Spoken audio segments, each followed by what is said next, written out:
بینندگان و اشتراک کنندگان مراسم، اینک دسته اول گروه تانگاهای زیریهی ضربتی که در میدان محاربه سنی دشمن را میشگافد به رسم و نظم خاص عسکری در حال ادای احترام از مقابل لوج عبور می کند.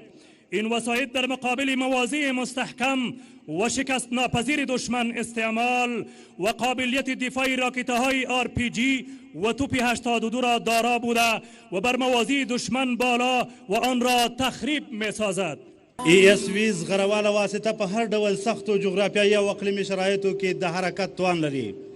په 1.5 متره ژورو اوبو، واورو او ګرمو دښتو کې حرکت کولی شي. د دوه ډوله ګرنیټ انداز او ماشینګنو د حمل او انتقال ظرفیت لري. د مخامخ محاربې او تعرض لپاره جوړ شوي دي.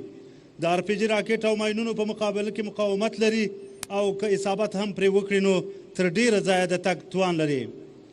سرعت په یو ساعت کې 105 کیلومتره دی. د اکسیجن د یو خاص سیستم په درلودلو د کیمیایی او بیولوژیکي وسلو څخه د خوندیتوب ظرفیت لري.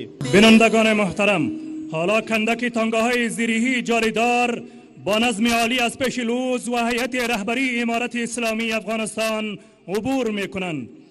تانگاهای زیریهی جاریدار قابلیت جنگی را در هر نوع شرایط دشوار دارند و این وسایط در مقابل موازی مستحکم و شکست ناپذیر دشمن استعمال و قابلیت دفاعی راکت‌های RPG و توپ 82 را دارا بوده و بالای موازی دشمن بدون کدام ترس و هراس حمله نموده و آن را نابود می سازد. امرات درانه زغروال وسایط پیاوړي او زیات زغره لري چې د ماینونو په وړاندې زیات مقاومت لري او له ماینونو سره د زیات مقاومت په هدف دا واسطه ډیزاین او اختراع شوې ده. د امراف د سختو جغرافیایي او اقلیمي شرایطو کې د حرکت توان لري.